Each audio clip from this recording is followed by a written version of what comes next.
Good evening. This meeting of the Tyler Ice Board of Trustees was previously called to order. Presence of a quorum has been established and kids are falling all over the place. The meeting has been duly called and the notice of the meeting has been posted in the time and manner required. Thanks y'all for coming out tonight. As we do with every meeting, we'll start with a prayer and a pledge. Mrs. Atkins, you have the honor tonight. Let us stand.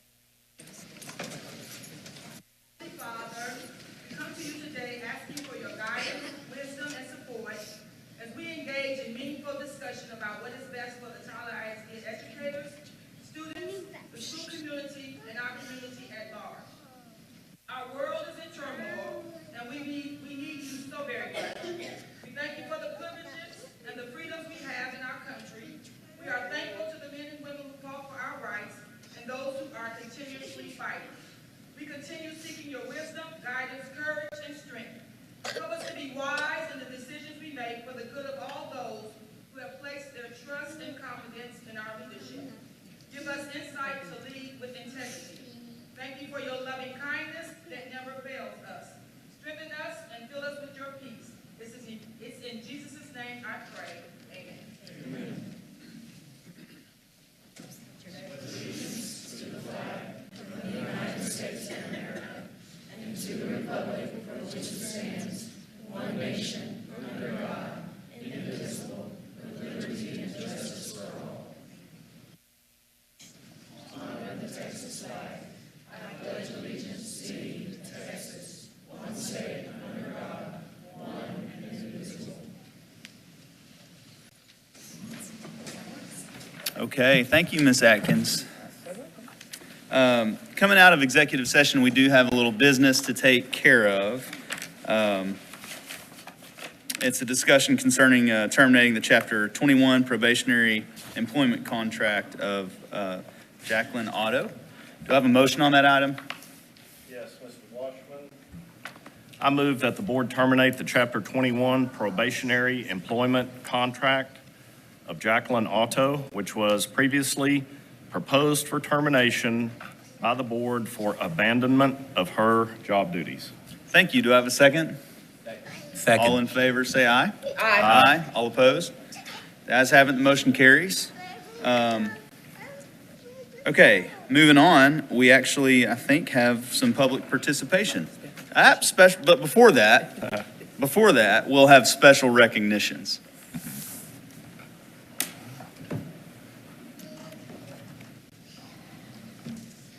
Good evening, board members and Dr. Crawford. We want to begin our special recognition part of this meeting by announcing our district students of the month. The October elementary student of the month is Dax Gongab, a fifth grade student at Dr. Brian C. Jack Elementary School. And our secondary student of the month is Sophie Ziegler, a senior at Tyler Legacy High School. At this time, please join me in watching a video about these two outstanding students. Over the past decade, we have recognized and celebrated our district students of the month. These young individuals have exemplified a strong standard of achievement in their public education career. Join us as we continue another year of celebrating successful student outcomes. Tyler ISD is our hometown school district, and these are our district students of the month.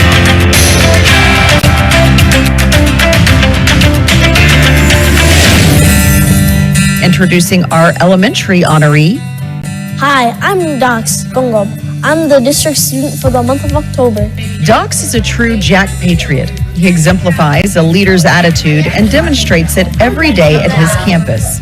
I think being a leader here, the characteristics of being a leader here is like confidence, kindness, and respectfulness, and some other stuff too. Dax gained big opportunities as a fifth grader and gained other surprising skills when he started the morning broadcast KJAC. When I first saw KJAC, when I first went here, I wanted to go on KJAC, and I went on KJAC, and it kind of helped me be more confident. Speaking of opportunities, Dax's science class lets him be a Jack Patriot leader when his classmates need help.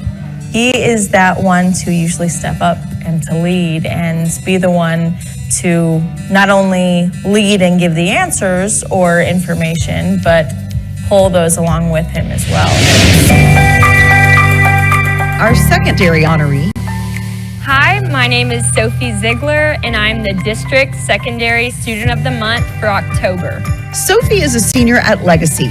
For her final year in public education, she is very involved, not only with her campus, but her community as well. I think it's good to, build your community among the people here and put yourself in positions to meet people and build relationships. Sophie attributes some of the best things about her senior year to a certain group of individuals. I think the best thing that I've noticed about my senior year has been the teachers here, because they've been welcoming, and I would argue that you could walk into any teacher's class here and feel loved and supported, and they want you to succeed and do your best. Sophie's involvement with her campus, along with her strong leadership qualities, has led to positive feedback from her teachers. She's a leader on campus and off. She's a leader in the classroom. She helps her peers when they're struggling, and also receives help as needed very well.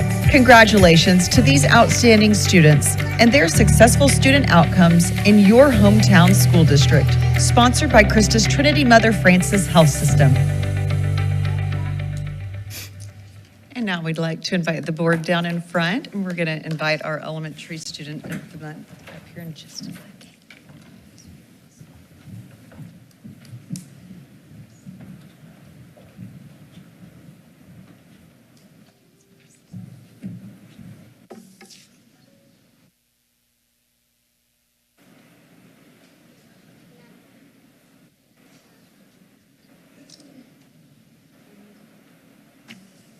Okay, docs, come on down. Let's celebrate our elementary student of the month.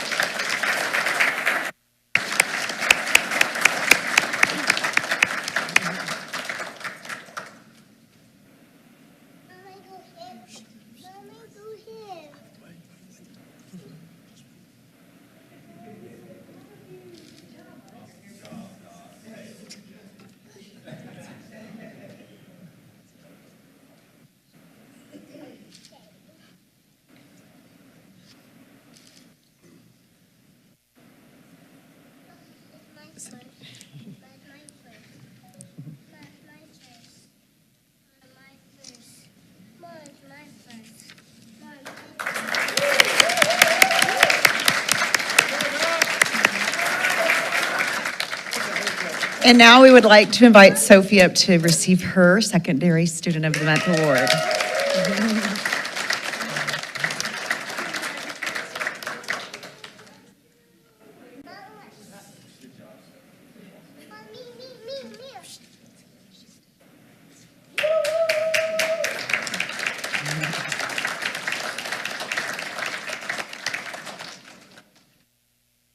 And now we have 6 outstanding seniors from Tyler Legacy High School to applaud them and congratulate them on their academic achievements.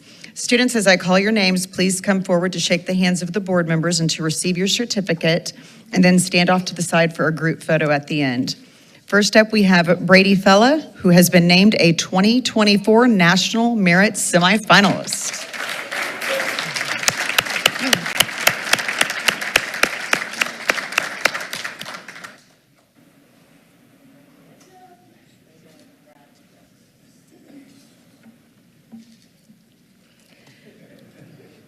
We would also like to recognize the following students for being named a National Merit Commended Student. First up, Ethan Maka.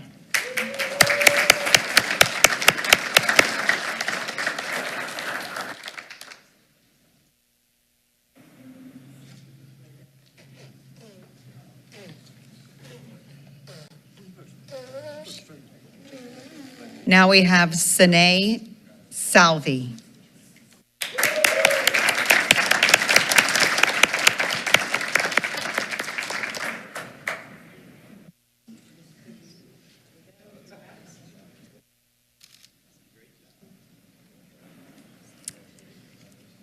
Patty Sorter.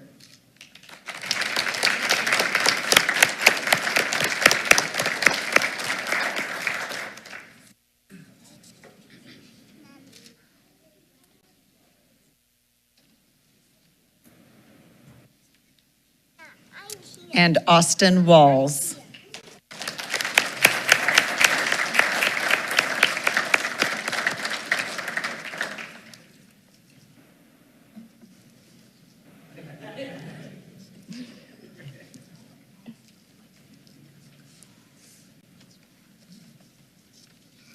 Congratulations.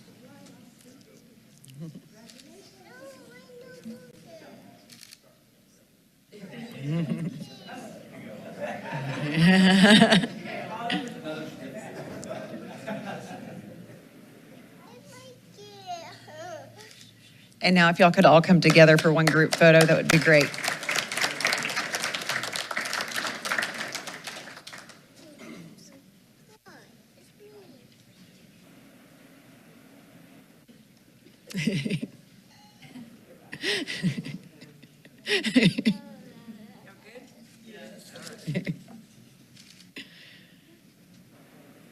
Thank you, everyone.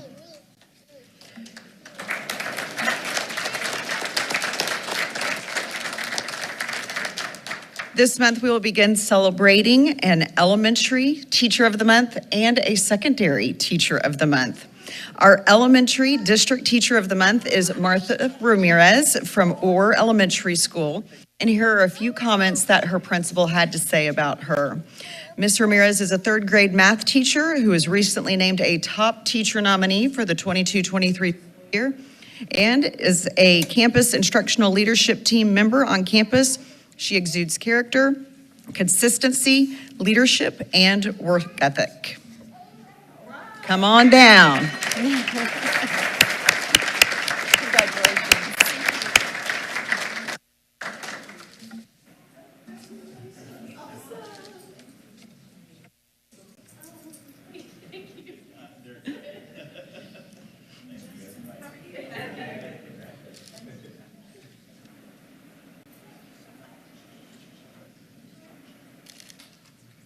Next, we have our secondary district teacher of the month, Megan Orlowski from Hubbard Middle School, and here are a few comments that her principal had to say. Mrs. Orlowski is a second-year teacher, but you would never know because she teaches like a veteran.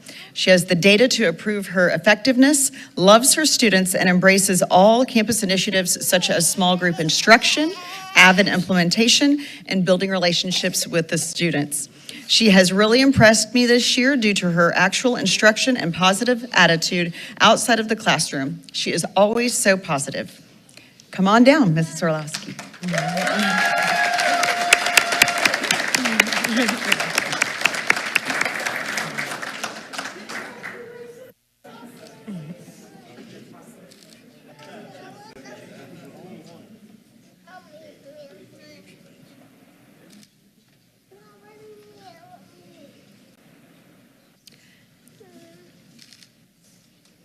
Congratulations.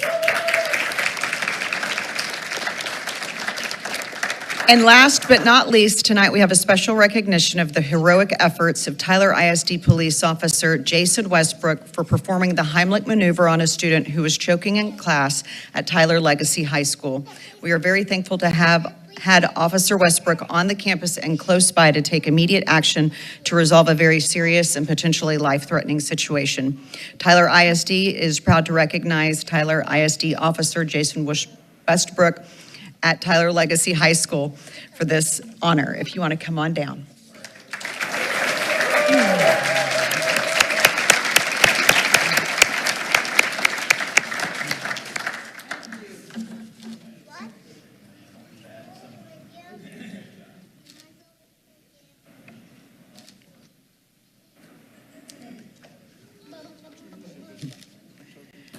And this concludes our recognitions for this evening. Thank you.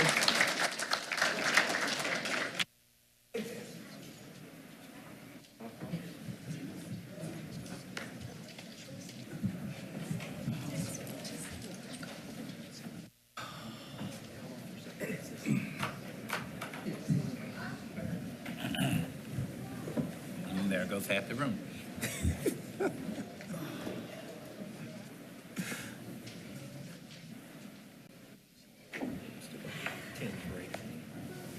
My debit card just got called. Oh, yeah. Third one in the month. No way. This is another. Crazy. This is a totally different bank. You want some mouse spray? Breath spray? No breath. Spray in your mouth. I'm just- I might have to do the Heimlich Arena. I'm okay. $113 at Best Buy in Boston. Wow. I know, it's like a In Boston? brand new debit card. I just got it 2 months ago.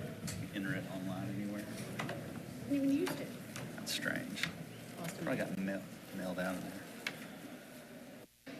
Okay, well, congrats to everybody again. And now it's time for public participation. We do have one speaker tonight, Mr. Mario Alvarez. If you go ahead and come on up. And just, there's a timer up there, but, you know, we're not too crazy strict on it, so. Good evening. Thank you. Good evening. My name is Mario Alvarez, and I represent part of my group, which is transportation. I'm going to talk a little bit myself. I came into Tyler ISD in February 12 of 2013. BS mechanic, learning every day. We never stop learning. Today, I have a little presentation, but they told me not to get into the PowerPoint.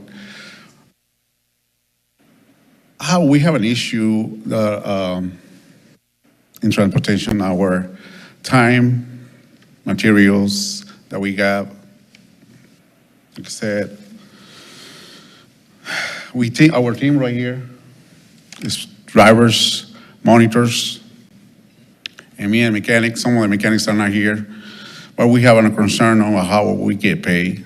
Our hours being, I don't know what I can say that not valued like we are. I work more than 20 hours extra over the week. I do the extra mile like you don't know what's going on. I'm kind of nervous, but my concern is that I want you to know that we try to the best we can, but our pay and our insurance is going too expensive for us.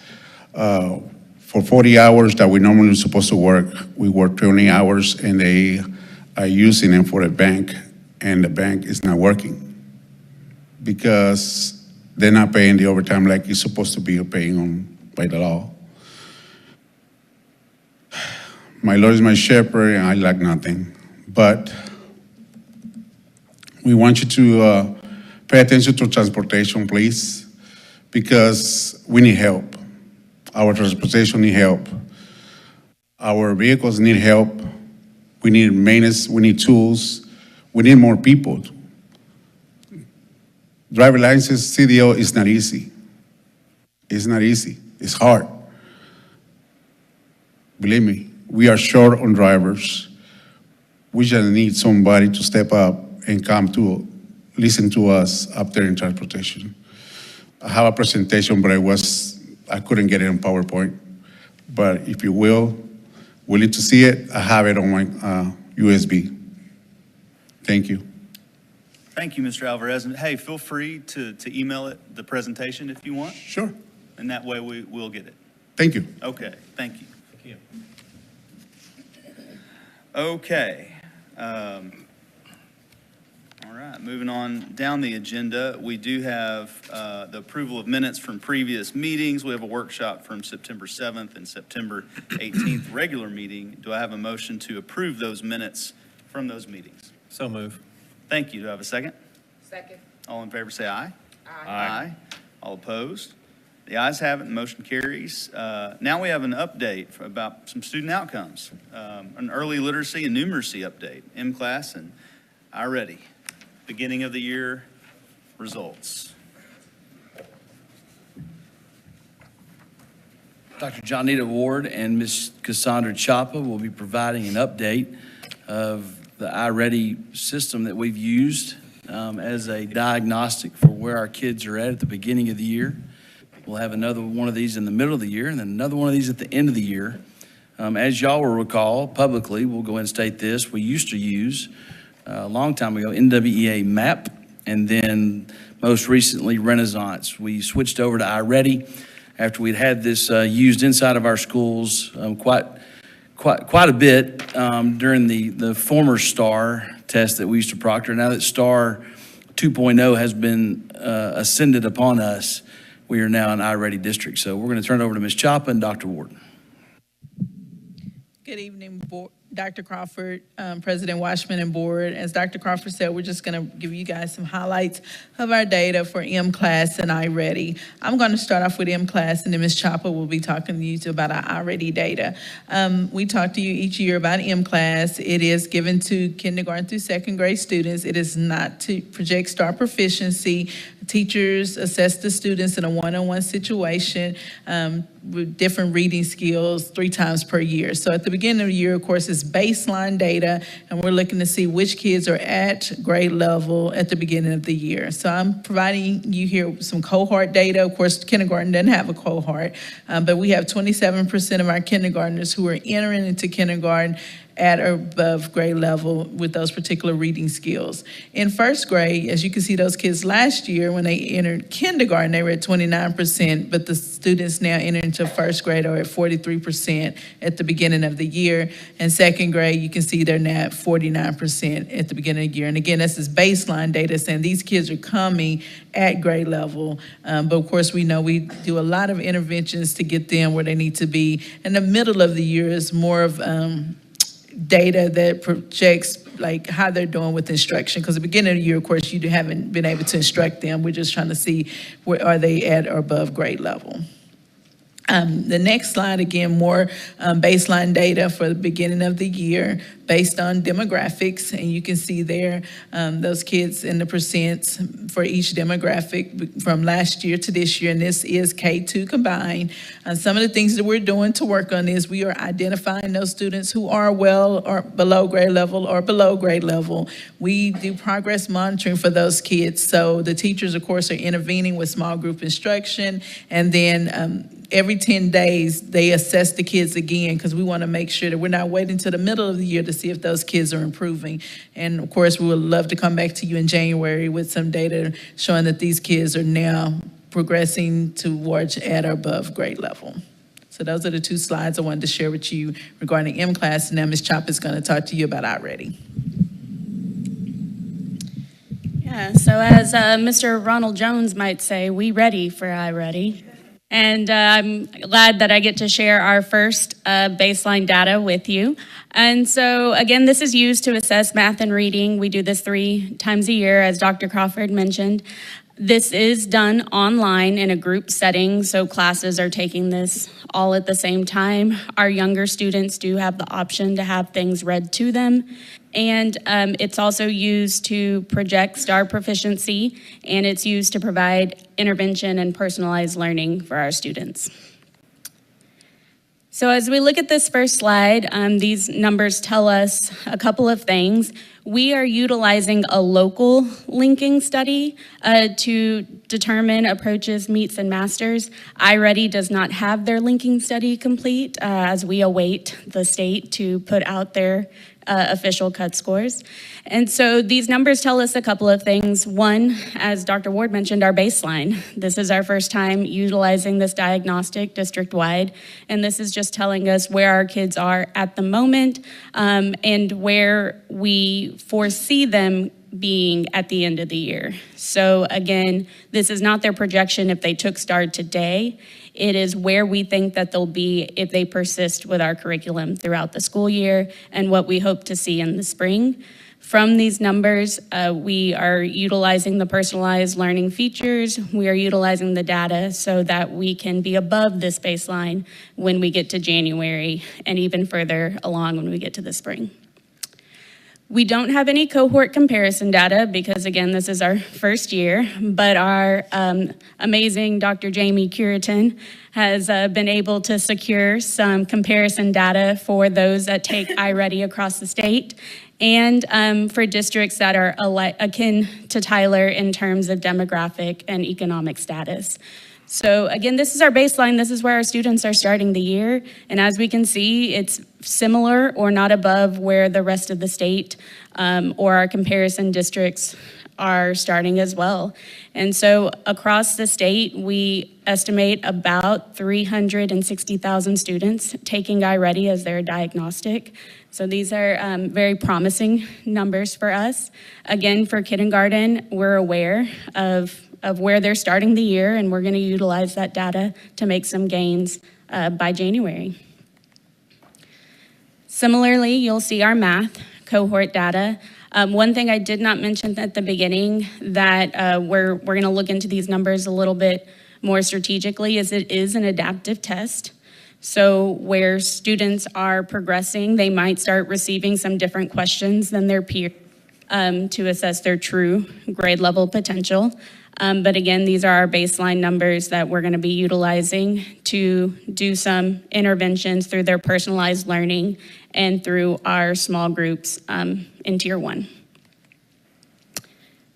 And then just like reading, we have our comparison data to the state and our comparison districts. And again, we're starting the school year in a similar place as we see across the state. So again, some other promising things that we see from iReady is it does determine target goals for students.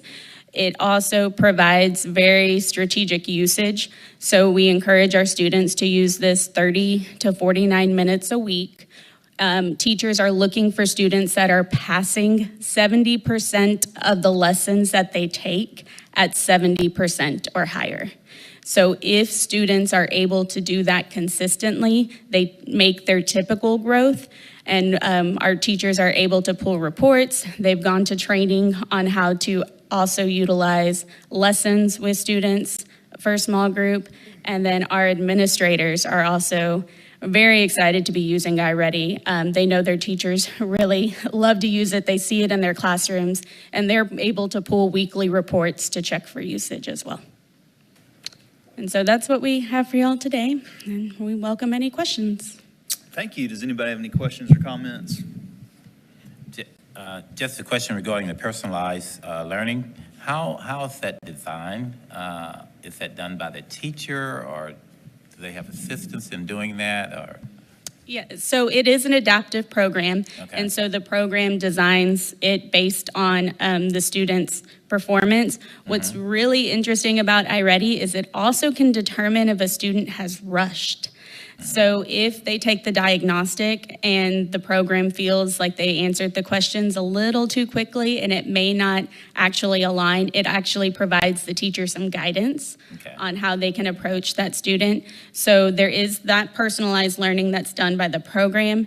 Teachers are also able to access a teacher toolkit and able to pull things for specific standards to also support the student through instruction. Okay.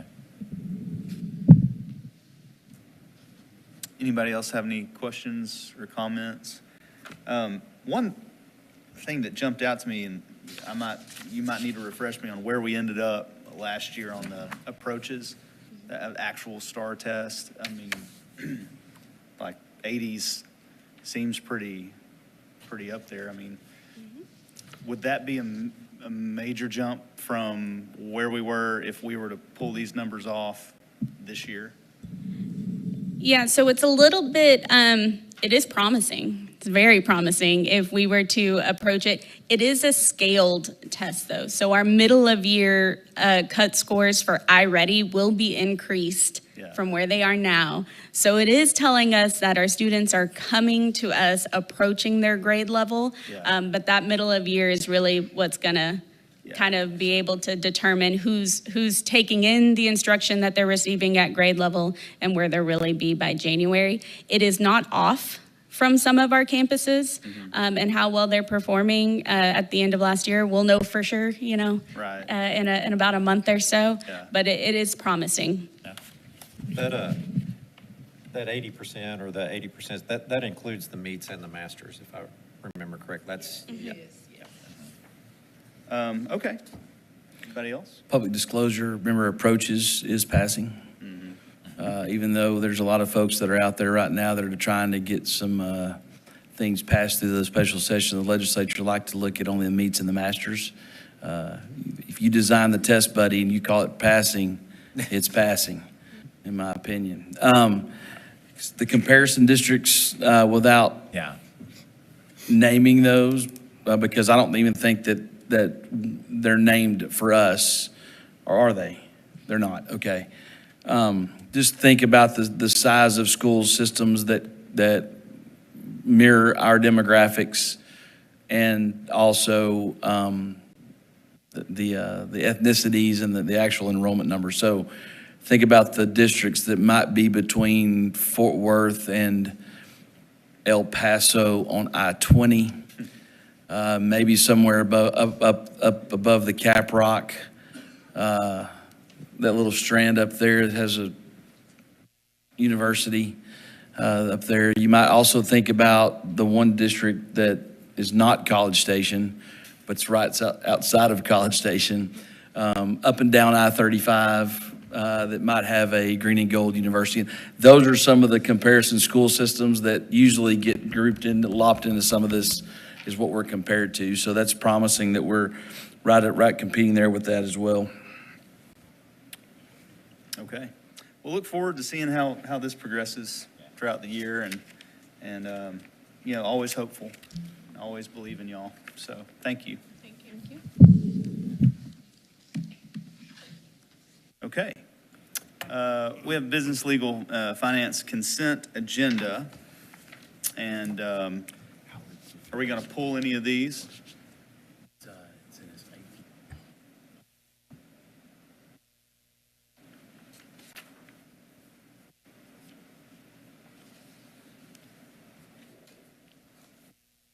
Okay. I'll go ahead and entertain a motion on items A through C.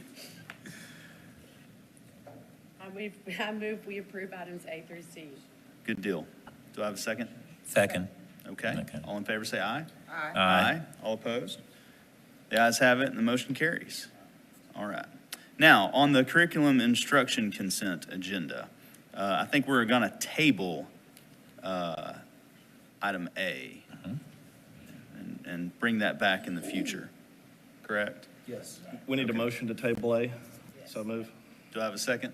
Second. All in favor, say aye. Aye. All opposed? Ayes have it, motion carries. Item A is tabled. We'll talk about that in a future date. And then we have B and C.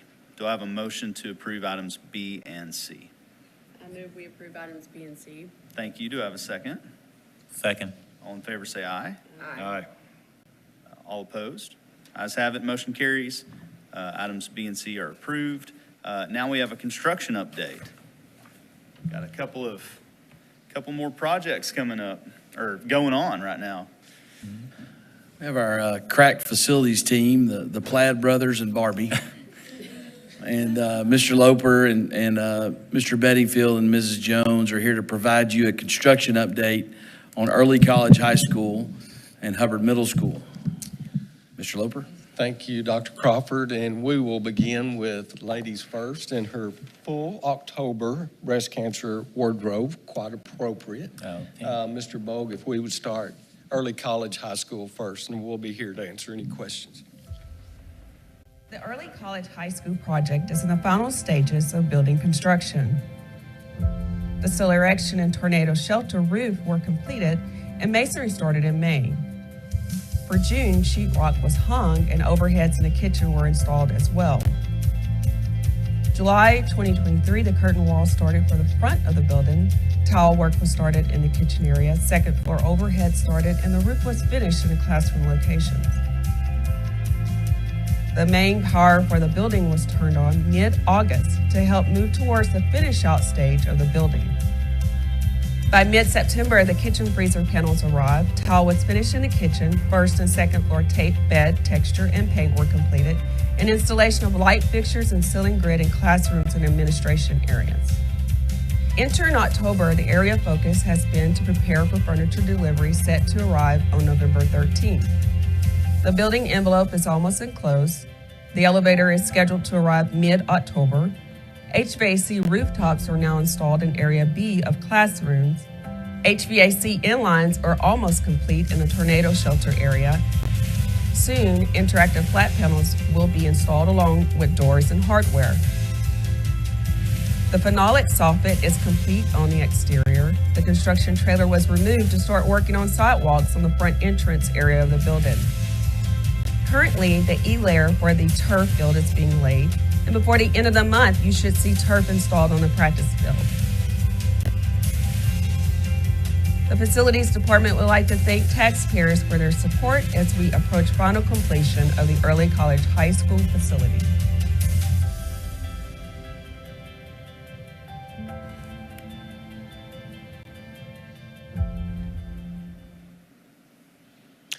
I guess we'll go to Hubbard now.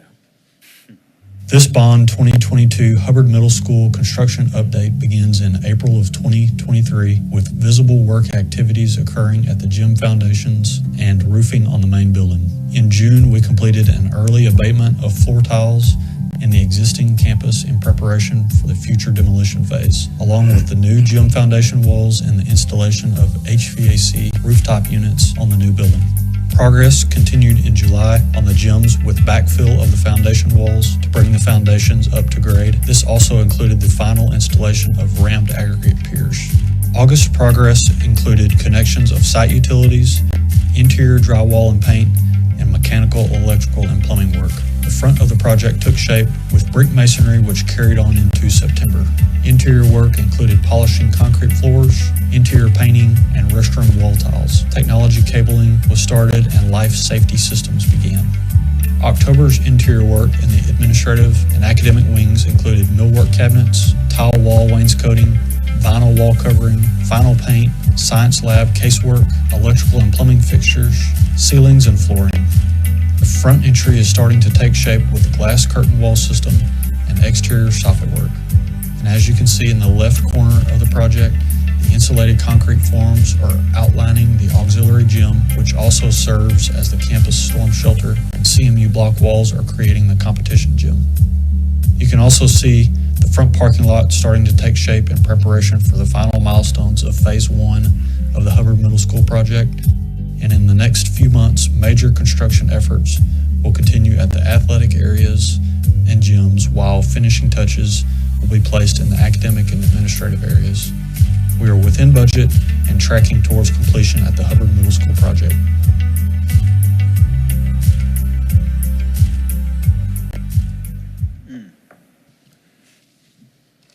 Thank you, Kevin. We're here to answer any questions if you have any.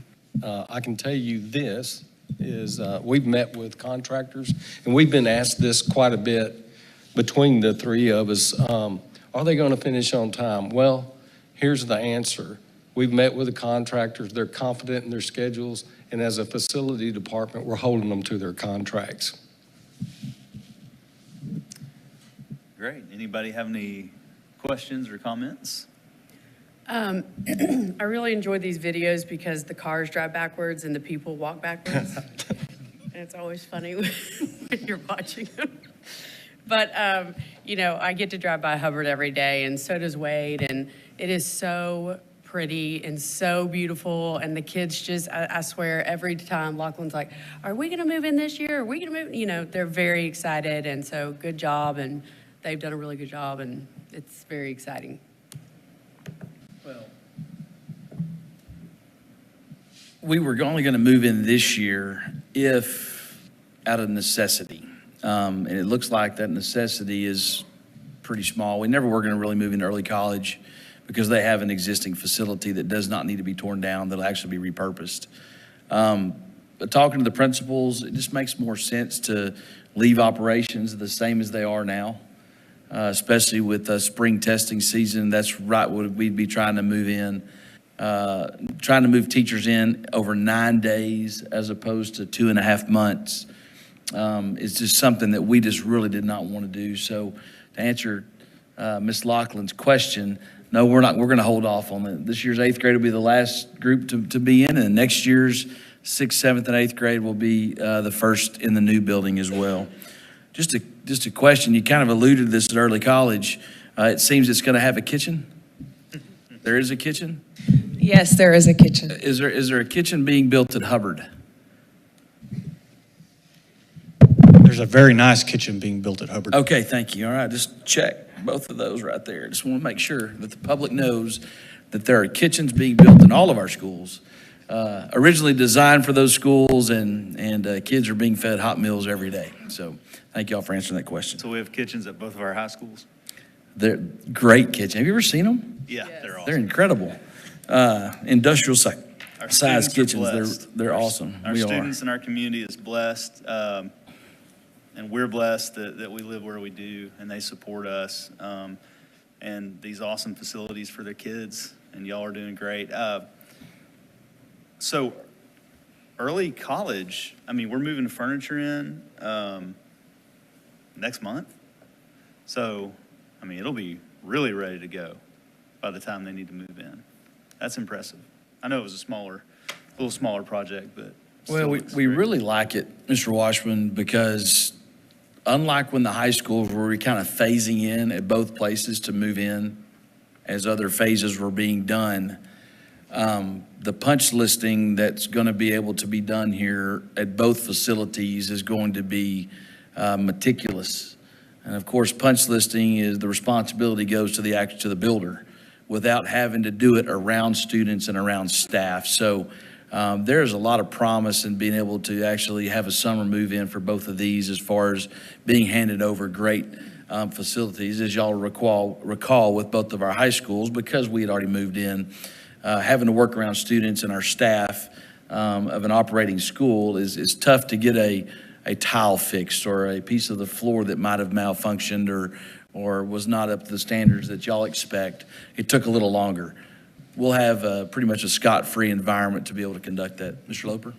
That's correct, Dr. Crawford. And when I said that we're holding them to their contracts, that is for substantial completion. And what that means is, yes, they're complete, but they still lack punch list items. They've pretty much gone through the bell curve of all their pay apps and all that, so they've spent most of the money or have earned most of the money. And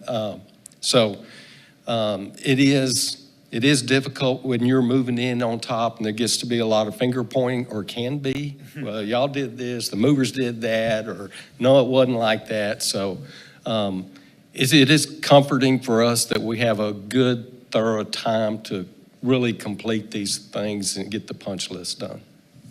Okay, here's a question. For Hubbard, you know, I saw the athletic field at early college, and it'll be coming along. So it reminded me of athletic fields. So Hubbard will be ready to move into in the summer.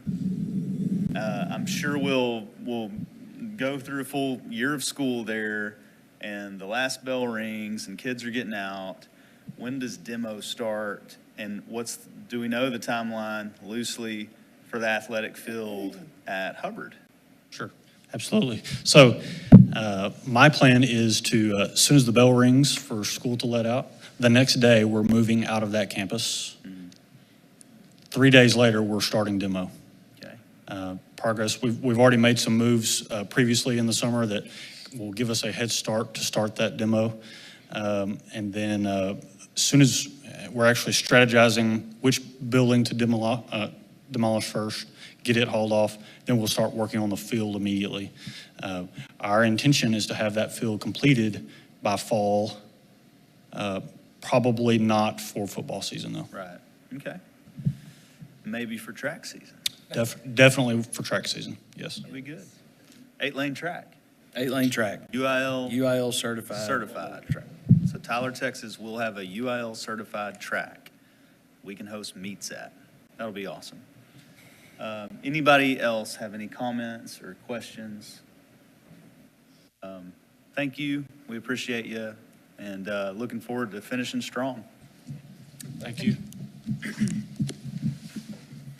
Okay, well, that's pretty much it for tonight. We've got some future business. November 2nd, we have a workshop. The 13th, we have a regular meeting. And then we have Thanksgiving holiday coming up November 20th through the 24th. 9 days. 9 days for our staff. What an incredible profession that we work in. Sometimes we forget about that. Hey, that board workshop is actually a legislative update. So we'll do the principals and staff in the morning, and then we'll do the board mid-morning. That way you can get your every other year required training for a legislative update. Assuming okay. the sessions are over. Well, I will then entertain a motion for adjournment. I move we adjourn. Do I have a second? Second. All in favor, say aye. Aye. All opposed, ayes have it. Motion carries. This meeting is adjourned.